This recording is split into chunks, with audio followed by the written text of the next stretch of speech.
This episode and the entire season is proudly brought to you by California Cryobank. Use code QueerFam for a free level 2 subscription at cryobank.com.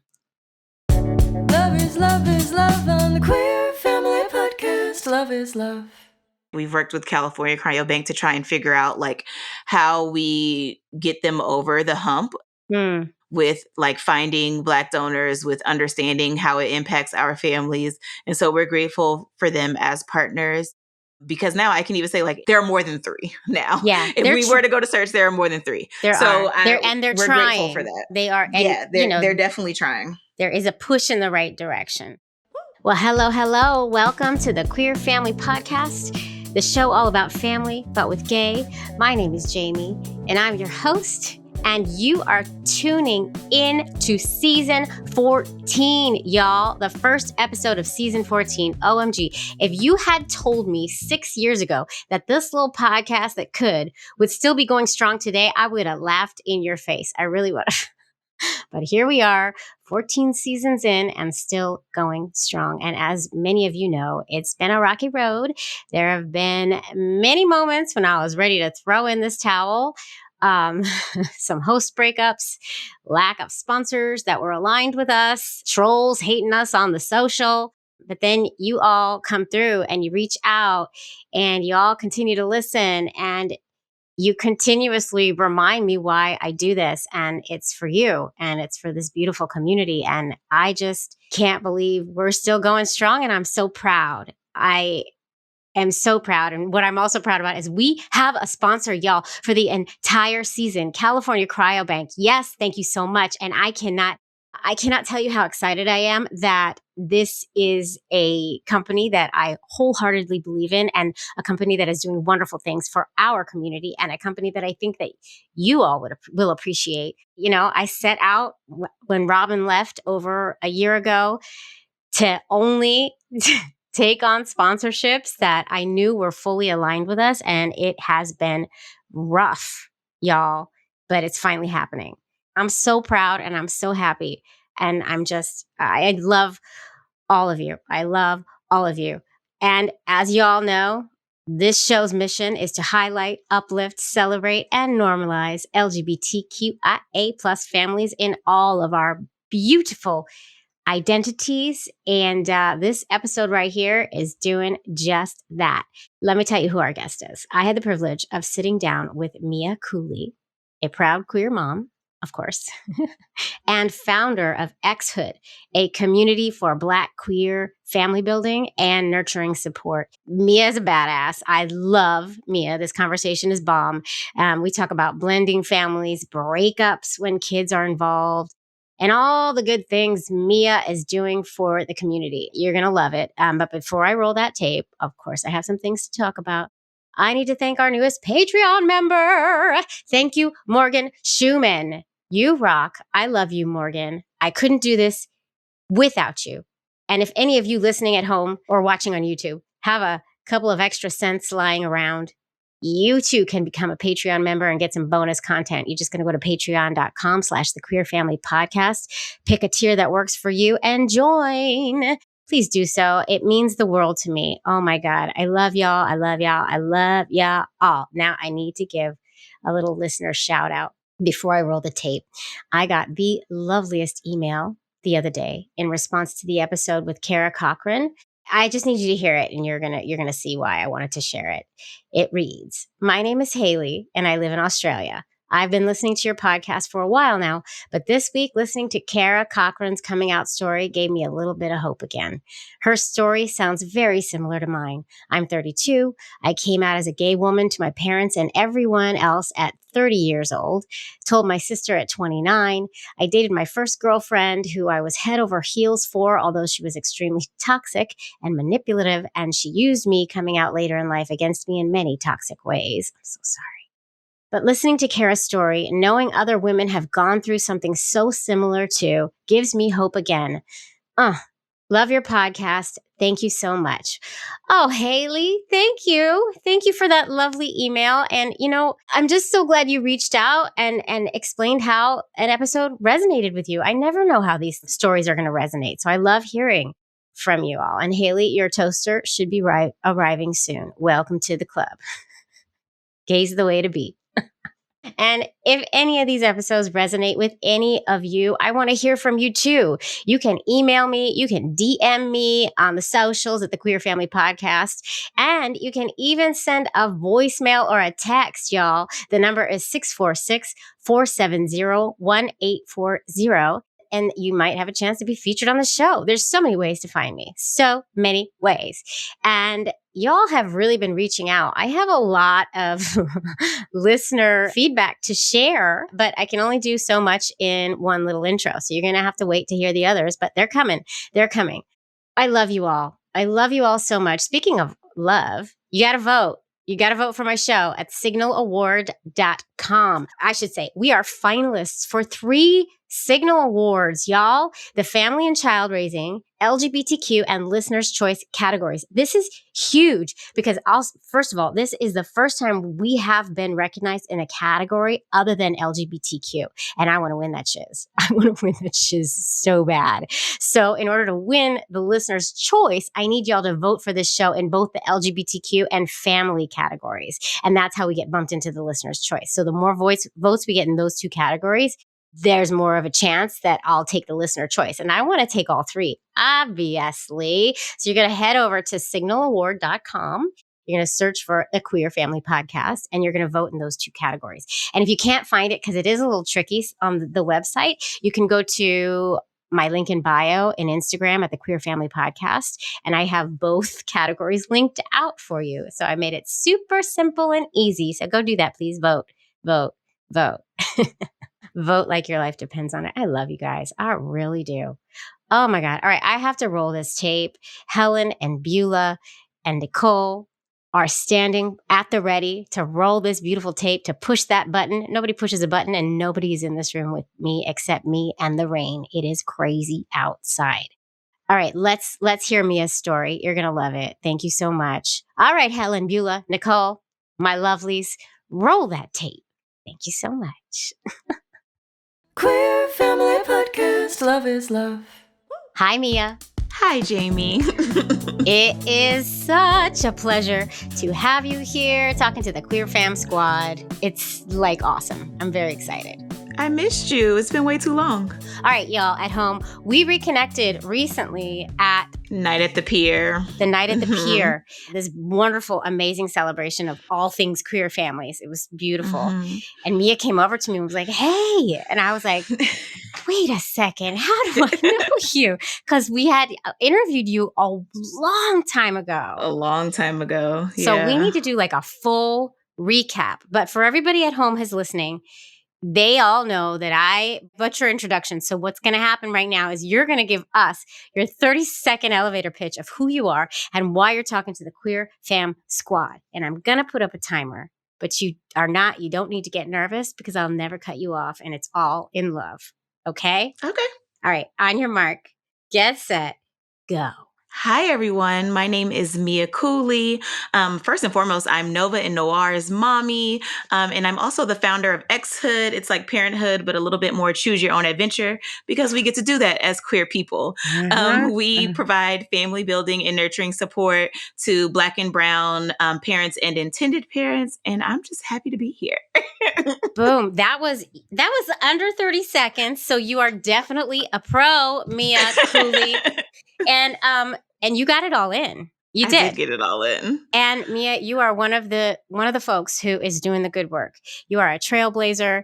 I'm so happy you're out there doing what you're doing. And your work is extremely important, which I don't have to tell you that. You know this. But Thank you. Thank you for being my partner in this work. Yeah. I'm trying. We're trying to change the world one story at a time, right? Yeah, storytelling is the best part of it because we don't get to see our stories too often. So to know that we have a place where we get to tell and be, I'm just so grateful for it. So thank you again. No, thank you. Thank you. This is a love fest over here. I know. We're just session. Oh my God, it's amazing. All right. So let's go into it because you got 2 children. One of them is newly born, a little baby nugget. And then your other one is a bit older. So let's get into How did your family come to be? Take us back. Take us back, Mia. Take us back to the beginning. Absolutely. So, as I said before, I'm Nova and Noir's mommy. Nova is 6 years old, and Noir is about 3.5 months Oh my now, God. closing in on 4 months. So, our fourth trimester is closing quickly. Goes I can't believe fast. time is flying. But yeah, having kids 6 years apart, like our experiences with trying to conceive and just pregnancy and everything, building this family is very different. I went from being the birthing parent to the non-birthing parent. So that Same. has been an interesting transition. Yes. Listen, I tell people it's a perk. Like, I love it. Your body, I love it. and people are like, ooh, you don't even look like you just had a baby. They are. They're like, you had a baby? And I'm like, yes, we did. That was my favorite thing when my wife gave birth, because we did it the flip way. My wife went first and then I went. But when my wife gave birth, everybody was like, oh my God. I would take it. I'd be like, oh, thank you so much. I know. I'm just lucky. They'd be like, you don't even look like you gave birth. I didn't tell them I didn't. So wonderful. Nova is my little baby from a previous relationship, but me and my fiance, we have been best friends for like all of time. And people always say, like, do you think that, like, you always knew that you guys were going to be together? And I said, absolutely not. Like, I actually never thought that we were going to be together, but the fact that we're here is just like, why didn't we think about this? Wait, there's so much strange. There's a lot to dig into here. Hold up, because the previous relationship, first question I have for you, was this a queer relationship, the previous relationship? My previous relationship was not a queer relationship. I mean, he knows and knew. Right. That I was queer. So there's never been a time where I have not been queer. But it just wasn't that sort of thing. Yeah. And then when it was like, okay, I'm going to have a baby. And I was like, I don't know that, like, this family structure is a structure that's going to work for me long time. And so we had a lot of like in-depth conversations about that. And now we're here 6 years later with me, and I've gone through, I mean, many a relationship since then. But I am grateful for the experiences. I'm grateful for how Nova and I have grown, just like in our like mommy daughter relationship. And I'm grateful for our new family with my fiance and her little baby sister. It's beautiful. When I saw you at the gala, your fiance was pregnant. So yes, yeah, so she was very pregnant then, but she just like wants to be involved in all the things. She is my biggest cheerleader, and I don't think that I've had that in a relationship before. So it has been truly just like the greatest thing that's ever happened to me, to be with somebody that's like, no, we're going to go do the thing and I'm going to cheer you on and you're going to be fine and it's going to be great. That's amazing. Whereas like my inner voice isn't always so positive. We need that cheerleader, right? Mine isn't either. So you had Nova with the guy and it didn't work out with the guy. I don't even think that we tried to have it work out. Like, we were friends and we didn't try to have it work out. Was it like a friends with benefits situation? It was I'm in New York. I'm young. I'm going through I was going through a queer breakup at the time. And it's just like, I'm going to have fun and like forget everybody. And I'm in New York for 2 days before I like fly to this island to have me time. And me time has turned into 6 years with Nova. So. Well, first of all, you're one of the few queer folks who actually got to get a baby the natural way. I did. And I'll say that has had its challenges, but it's also been able to open up, like when we knew that we were going to try to conceive Noir. And even like back when I thought that I would be the one like trying to carry again, like I got to have a conversation with Nova's dad and say, hey, like, do you want to contribute? Do you want to donate? How do you want this to be? Because I'm open to all family dynamics. Ooh. The more love, the better. Ooh. And so that was an interesting conversation. He didn't say no. It just timing didn't work out. Oh, wow. And we were like on a roll. You're ready to go. Because once you want to do it, you're ready to go. Like, yeah. And I can completely get, I'm like, he has to have like, figure that out for his relationships and what that feels like. Right. And yeah, we're still here. We made it work. So he's still involved. He's in Nova's life. He's still involved. Sounds like you're co-parenting well with him, which is I mean, okay, it has its moments. Keep it cute. I'm going to keep it cute Okay. because I'm down with he that. sees things. So Yes, right. Yes. Well, it's going as well as it can. it's And going as well as it can. and you dated a little bit, you played around, you did your thing. Dated, I've been engaged, I've broken off engagements, and now I'm back. And maybe this time I'll Wow. actually make it to the altar. It's going to be, I feel it. This I is the feel time. it. Okay, so when did you meet your fiance? What's your fiance's name? Her name is Donna. Hi, Donna. I knew that. I knew that. baby. When did you meet Donna first? Donna and I actually met when I was in college. And like, baby, Oh, don't wow. judge me on the year. You know, it got a little 2014, 2015, somewhere in Somewhere there. in there. Yeah, I was in college and she was working somewhere, but we were both doing, I got like my first job offer. We were both like traveling and things for work, and we just always connected, but we were never like in the same space, but we were Mm-hmm. just really good friends. Like, Mm. even when Nova was born, I was like, at the time I was single, and I was just like, I don't know, I'm gonna have this baby, and my due date is like tomorrow. And I have my mom, and my mom is great.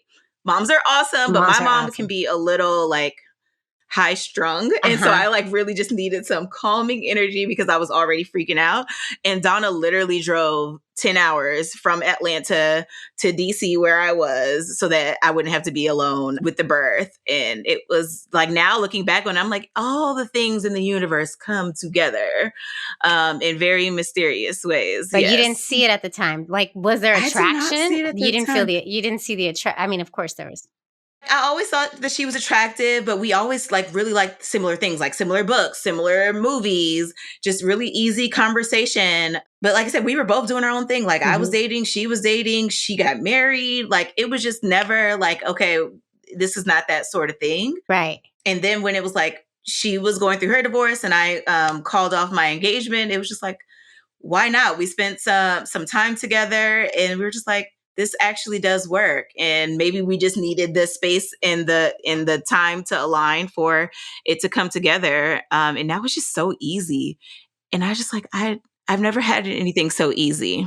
That was 8 years. We met 8 years ago. Okay, so that was it. And then when did you start actually, 3 years ago.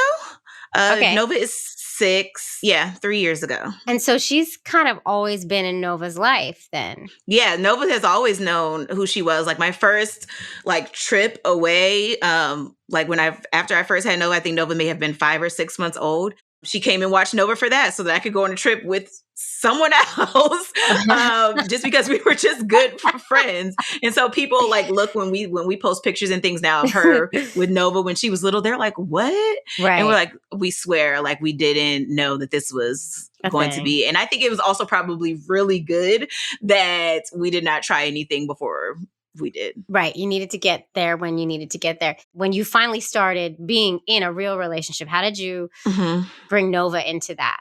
So with Nova, it was a lot of conversations. Like she was going through, I mean, we were both going through our own process of mourning the family that we had with my ex-fiance. And so just having a lot of conversations that, we are still their family, even though they have like moved away, even though we have separated, like that's still your big sister and your big sibling, and that's okay.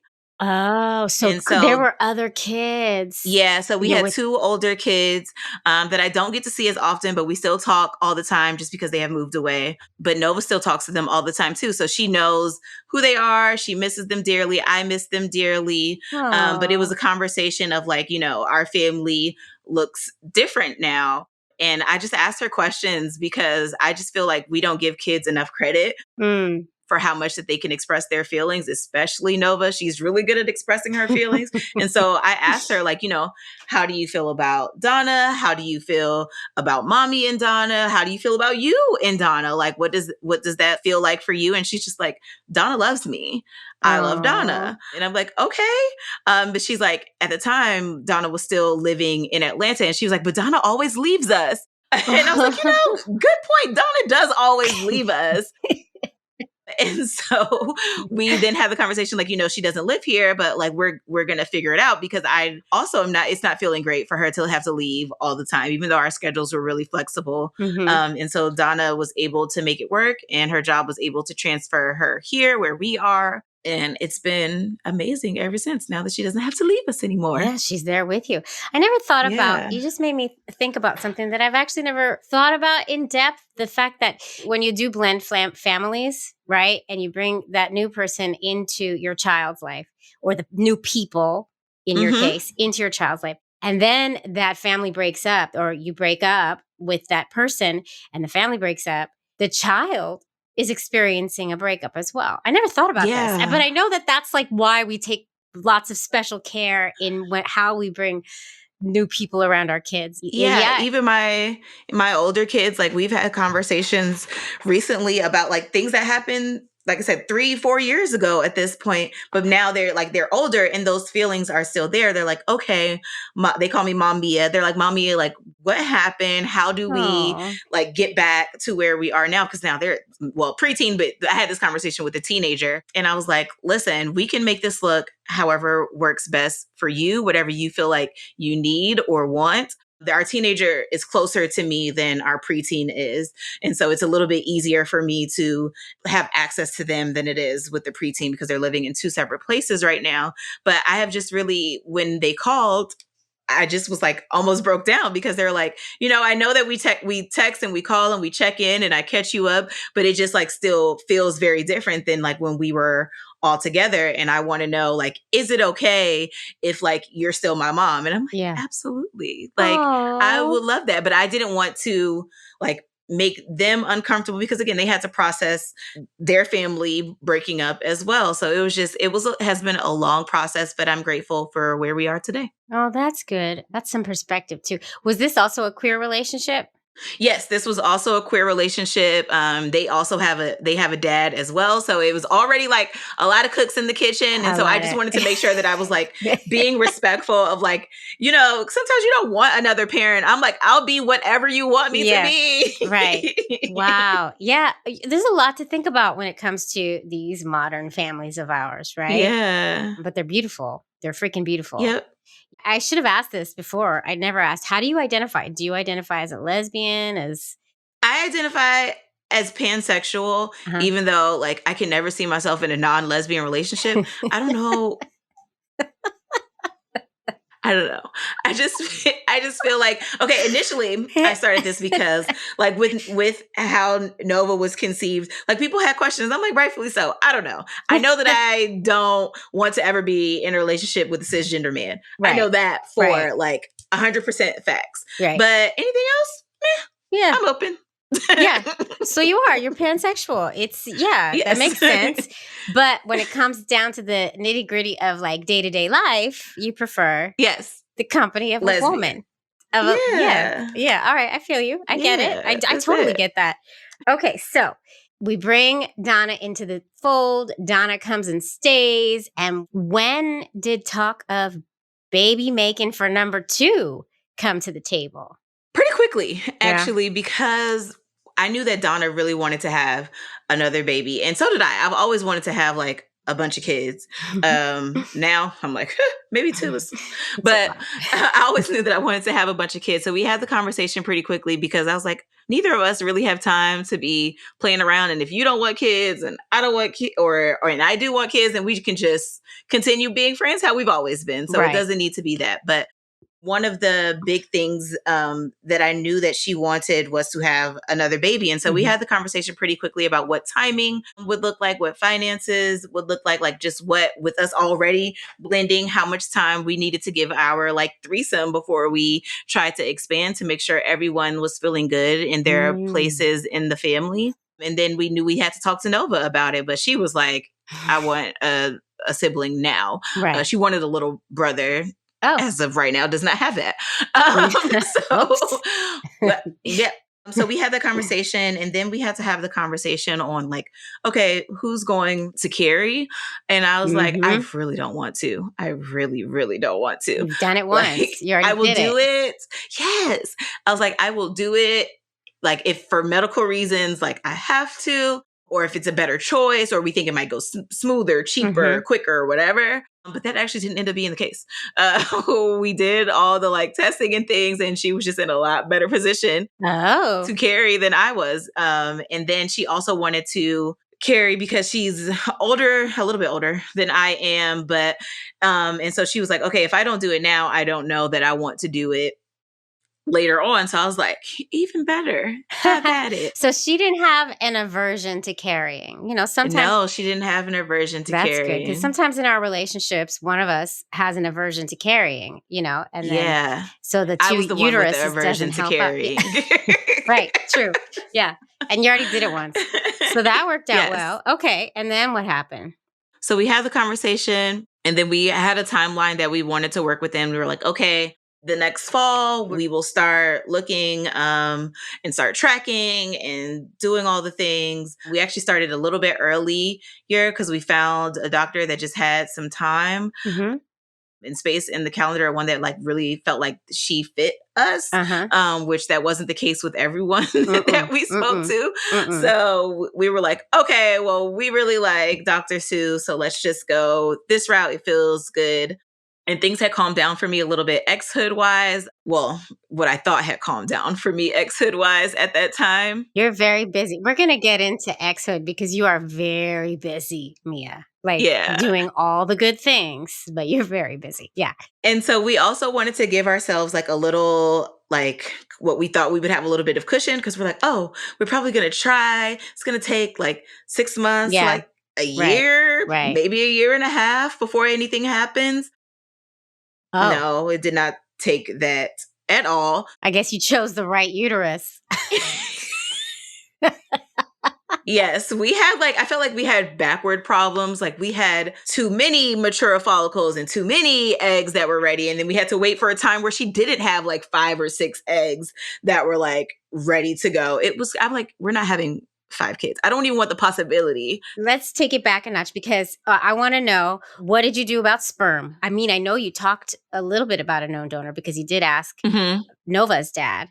We really, really wanted a known donor, but we just weren't able to find one. And what felt like a good financial ability for us, like we knew that we were going to go through a fertility clinic. So it's like, okay, now we have to go sort of like a directed donor route if we do want a known donor, and finding someone that was willing to like make the commitment to go through all those steps. And then financially, honestly, it ends up being so much more expensive to use a known or directed donor when you're going through a clinic. I think if you're doing like at-home insemination, it's a lot easier to do that. But we knew that that's not what we wanted to do.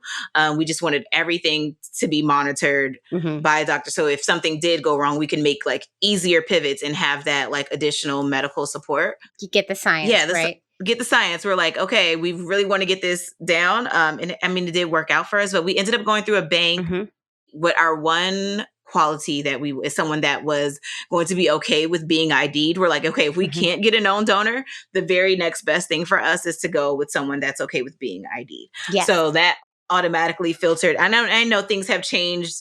I feel like even now more recently with those laws, and there's a lot more available now. But at the time it was like that dwindled our number like way down significantly. But also there's like such a huge shortage of Black donors as well. I don't know if you we're looking for a Black donor, but we were definitely looking for a Black donor. And that was also something that we were willing to wait on if it wasn't available. But it just so happened like there were like exactly 3 Black donors at the time. 2 of them fit genetically like with Donna, so that we could have like a possibility of a healthy baby as we could. And then one of them was okay with being ID'd. So it just worked out. Boom. Yes. Decision made. I gotta say though, and this speaks to this whole like shortage of Black donors and you know, like privilege that goes with being thought of as the norm, the whites, right? Like, because like my donor search, we had so many to freaking choose from. So it's like such a different, weird decision-making process. It turns for me into what I lovingly call on this show, the search for Superman, because you get crazy because you have so many to choose from. And then your situation is the exact opposite. Right. So I just want to illustrate that. I want to point it out because there's discrepancies there. And, we got to even the playing field. There definitely are. And we've worked with California Cryobank to try and figure out like how we get them over the hump with like finding Black donors, with understanding how it impacts our families. And so we're grateful for them as partners. Because now I can even say like there are more than 3 now. Yeah, if we were to go to search, there are more than 3. They're we're trying. grateful for that. They are. And, yeah, they're definitely trying. There is a push in the right direction, but we're not there yet. We're not completely there yet. No. We'll be right back. Now, come on, y'all. I wouldn't leave you hanging after mentioning my very favorite sperm bank without sharing a special discount code with all of you.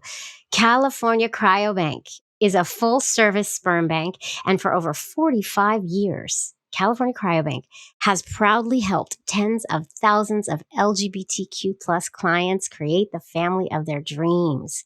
They are the #1 sperm bank in the U.S., shipping to over 40 countries, and have one of the largest and most diverse selection of sperm donors. To learn more, visit cryobank.com and use promo code QUEERFAM, QUEERFAM, for a free level 2 subscription to their donor catalog. I love them. Go get those babies. Go make those babies. Queer Family Podcast. All right, so your decision was basically made for you. Made for us, yep. And we ended up with a wonderful Nigerian donor. Beautiful. Who was like, he also looked very like our baby pictures, my baby picture and his baby picture, extraordinary similar. Perfect. I was like same skin tone, eye shape, things like that. And that's something that we wanted. It just, like I said, chosen for us, but also felt like was really chosen for us. Like this was the person we were supposed to go with in the first place. Oh, I love that. Okay. You did IVF. We did IUI. Oh, you actually. did IUI. Yeah, we did IUI. Actually, we were all prepared to go IVF, and then, like I said, when we started getting her results in, and the doctor was like, she was like, Doctor was like, I think it might be okay. Like, I think the reason, because they ask you like, have you ever had a pregnancy scare? Mm-hmm. And my life and my partner's life are very, very different. But she's also like, I actually haven't ever had one. So we were like, okay, maybe that means something, but it ended up meaning, she was like, the doctor was like, it's probably just you spend a lot more time with women than men, and that's why you've never had a scare. Not that anything was actually wrong with you or that we would need to work through with you. Yeah, atta girl. So she's like producing the eggs, it's all happening, and then you got pregnant rather quickly. Yeah, we got pregnant, like literally our first like actual insemination that we were able to do. Because like I said, we had to wait a few cycles with trying to like get the number of eggs and follicles and all that stuff correct. And like figuring out drugs, no drugs, like what was best. We ended up going, I think, like a smaller dose of Clomid. And then we still had 2 eggs at that time. And I was like, twins, maybe not terrible, but like if any splitting or anything crazy happens, because I've looked at crazy things happen, I'll be upset. But it worked out. Yeah. Okay, so then you got pregnant and it was quicker than you expected. So what was that like? That was crazy. Of course, we did all the things that lesbians do. We tested way too early and went through all those feelings, and then continued to test and not wait our 2 weeks like we're supposed to. And then when we did get our first like big positive, I was like, shit, we're going to have a baby. Yeah. And then, we went back to the doctor, and she checked and she was like, y'all are going to have a baby. And then I was like looking at our timeline. I had just gotten into an accelerator program for Exhood, and I was going to be traveling back and forth to Atlanta every week for January to April. And at this time, I think it was October. I think it was October that we found out. And that's also when I found out about the program. And I was like, things like this only happens to me. This is how it always goes. It pours. It never rains. It pours. So all the good things coming your way. All the good things. And then I was like, okay, we had to have the conversation. I'm like, are you still okay with me doing this program? Like, because it's pretty much going to be you, our new baby, and Nova for a while. And she's like, no, like, go do it. This is like once in a lifetime opportunity. Like, go learn all that you can learn. And so like, while a lot of other people in my cohort were there. Like they just stayed in Atlanta from January to April, or maybe went home on the weekends. I was like, y'all, I'm coming every other week. Like, even though she said it was fine if I went every week, I was like, no, I'm going every other week. Yeah. And I'm going to stay home for those days in between. At most, even the weeks I'm gone, I'm only going to be gone like Monday, and I'll come back Thursday. Like, I'm not staying the whole week because we're not, like, I just worked it out. Even when I got into the program, I was like, yo, I'm not going to be a deadbeat mom. Okay. Right. So I need to be able to make this schedule work. This illustrates so well what I always say. Like, first of all, we queer parents are so intentional. And when it comes to division of labor in the house, when it comes to division of parental responsibilities, we do our best, many of us, most of us, to maintain like a really equal balance so that nobody goes insane, right? Yeah. There are absolutely things that like I don't want to do, that she doesn't want to do, that I'm terrible at doing and she doesn't want me to do anyways. Like laundry. Mine is I'm not allowed to do laundry. Like, I'm not allowed because I'm so bad. Washing dishes. She doesn't want them to stack up. I would wait until they stacked up before I would like feel forced to do them.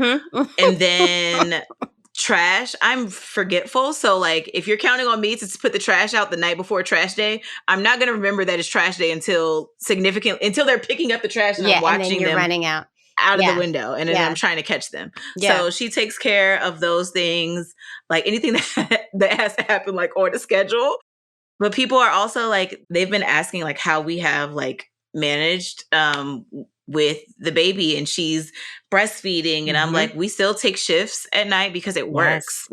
She's not a morning person. So like, but she also likes to, and probably because she likes to stay up late. So I'll do like 12 to 4, and then she'll do 4 to 8, and then she'll be asleep. And then I get up at 8 anyway. So I'm like, okay, we split it. And then I get everybody ready. Yeah.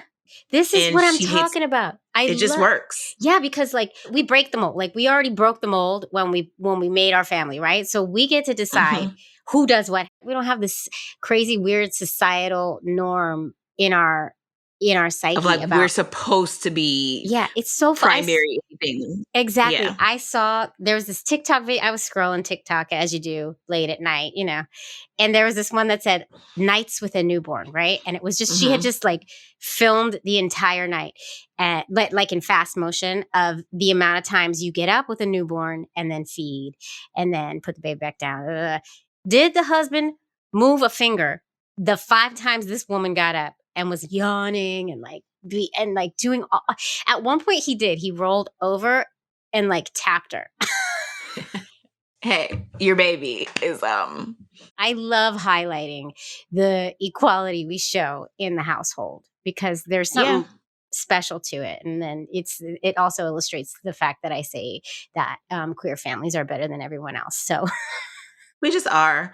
And I think, like I said, I also think it has to do something with like just making sure you have the right person, like for anyone, queer, straight, whatever, that like is willing to work with you and be flexible while y'all are figuring it out. Because like I said, I haven't always been with someone that's like my biggest cheerleader that was willing to like, balance things in the way that I'm currently able to balance things or work harmoniously with me. So I'm grateful for that.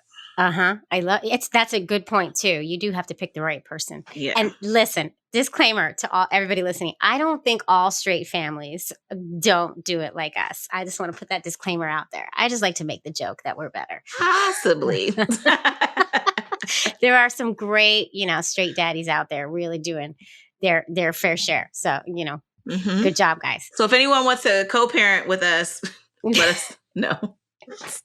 Yeah. Told you, the more love, the better. Okay? I know. I agree.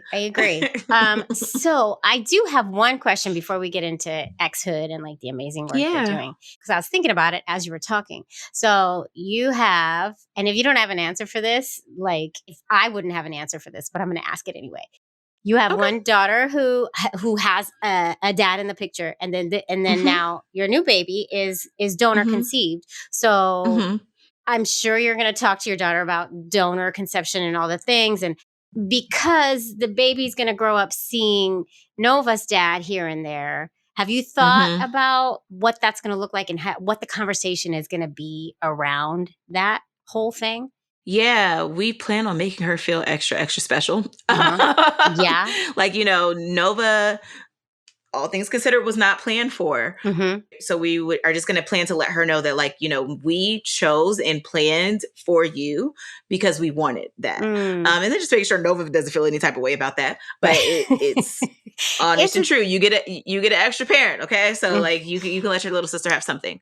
But no, we just plan to be intentional about letting her know that she was planned for, and also just making sure that she feels surrounded by like all of the love that's possible. So I'm grateful for my parents. They are extremely involved. So whether that's like you get a grandparents weekend on the times that Nova is gone. And she's really, honestly, she's not gone that much. Right. So I don't think that it will feel too That terrible. much. Maybe it will change. Maybe we will grow in our co-parenting relationship, and it will change. I welcome that as well. Yeah. But right now it doesn't feel like it'll be too much of a struggle of having to explain. Like I said, we plan to be intentional of letting her know that like these are the differences between like how you arrived and how Nova arrived, and then making sure that we try to fill in those gaps with special time, whether it's with us or with grandparents or with aunts and uncles. Noir also has like really involved godparents, and I mean Nova does as well, but so they both have their like they are going to have their special time, and that's how we plan to just your family, fill in all the holes. But I love that answer. That's beautiful. And I was just thinking, like, they have all kinds of children's books about donor conception, and they have all kinds of books, but they don't have enough. They don't have enough because they don't have a book that explains a family like yours. I don't think there is. Unless somebody knows at home, reach out and let us know. I haven't seen one, but we will definitely take it. Yeah. And I still haven't found one that has two kids that aren't twins who were born from the same sperm donor. Anybody know of one out there? Because I'm trying to find one. But also, somebody write those books, please. Yeah. Me and Mia are tapped out. I think we're too busy. And also, I don't know how to write a children's book. But please, somebody write those books because we need those. We need to be covered. We need to be covering all the bases with all the many beautiful forms our families come in, right? And our kids actually do read them. Like, I feel like people don't know that. Like, Nova brought home a book. I think it's called Ritu Weds Chandi. And it's two, I'm presuming, Indian women that were girlfriends, and the book talks about like how some of the family is very upset that the girlfriends are getting married, but that the little girl, who I think is their niece, is just really excited and wants everybody to just show up for their day. And so like that, while that is not Nova's story, like Nova reads it. And so like I want other people to know, like, write all the queer books. Like our kids love them. Like I can imagine how she felt in the library at school, like just being able to pick up a 2-mom book, even though the family didn't look like anything like ours. Preaching to the choir, but representation matters so much, especially for our children, right? So somebody write those books, please. This is a great segue then when we're talking about representation, and let's get into Exhood and all the fabulous things that you are doing in the name of representation and all the things. So tell us. All the things. Trying to boil the ocean. Why not? As a reminder, everyone, Exhood, we provide fertility and family building support to the Black queer community. We started just like literally as a community group that got together and hung out with our families back in 2019. And since then, we have just grown so much. We have a little over 4,000 members in our private community. But then we have like extended family all over, like people that just come to our in-person events, like people that aren't on social media at all, but they're like on our news list and get together when we send something out. So our community is much bigger than the 4,000 that actually show up in the private community. We host events year round. The biggest event that we host probably though is our Black Parent Pride Conference that typically happens somewhere in or around May or June every year. And we bounce from city to city. Most recently, we did Washington, D.C. And before that, we did Atlanta. I don't know where we're going to be next year, but feel free to let me know where you think we should go. You got to come to New York. And so what can somebody expect when they go to one of your events? Depending on the event, but like monthly, we try to hold some sort of like either get together that will be virtually or like smaller ones that are in person across our regions because my community managers are like everywhere. But typically they revolve around like feeling some sort of support. So we have like our Beyond the Binary small group is for our transgender and gender nonconforming parents. We have groups for people that are trying to conceive. We have groups for people that are trying to adopt. We have people that groups for parents of teenagers because Oof. that is a whole different thing. Yeah. And so we try to like meet our parents at whatever chapter they're in and make sure that they can leave feeling empowered in whatever their next chapter is going to be. And so then our in-person events or our larger events like our conferences are typically a few days. We've done 2 and 3 day versions of the conference, and we always do some sort of like welcome reception. And then we host those small groups that we do virtually. We also do those in person. And even when I try to like limit how many people are in these small groups, people just love them. Like this year I was like, okay, 30 people max in small groups. We have small groups that had like 60 people. People were sitting on the floor. It was just like, y'all don't follow directions. Nobody cares. They're like, girl, we're going to this small group. Because community, it matters. We need community. I mean, there's literally sitting on the floor, sitting in chairs, bawling their eyes out, like crying. We have parents of like neurodivergent children. We have all the things where we try to like bring support and bring like our experts in, because what I say with Exhood is I want to give us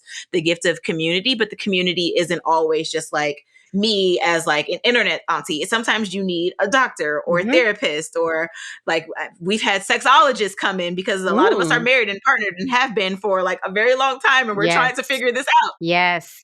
So I want, like I said, I try to play the long game with community and get you connected to everyone that you're going to need along this parenting journey. That's amazing. Good job. Yeah. And so if this sounds like something you're interested at home, you need to find Mia and you need to find one of these events. You can do it virtually, so you don't have to be in the state.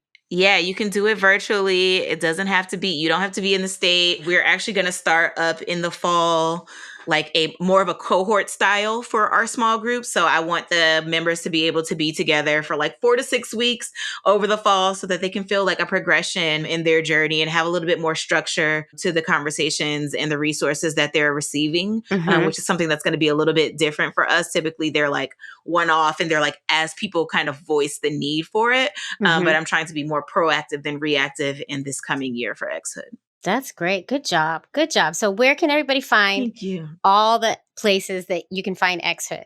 All the ways. Yes. So we are at Parent Exhood on like all of the platforms. Our website, which can also get you to all of our platforms, is www.parentexhood.com. If you look for me personally, I'm at the Big Mama Mia on all of the things. And I have also links to Exhood on all of my platforms as well. Yes. And it will also be in the show notes of this here episode. So check that out. Check Mia and all the amazing things Mia is doing out. And I am so honored to count you as a friend. And I'm so honored to know you. And I'm so grateful you came on to do another little interview with me.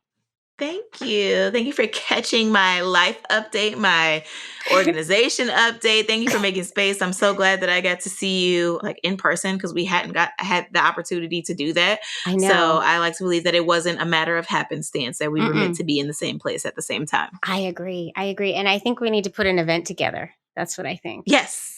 That's what I think we they should have to do. Stay tuned. You better stay tuned, y'all, because something might be might be brewing. Uh-oh. All right. Hint, hint, hint. Hint, hint, hint. Okay. This has been such a pleasure, and there's more to come. So I absolutely adore you, Mia. Thank you for having me, Jaimie. Queer Family Podcast.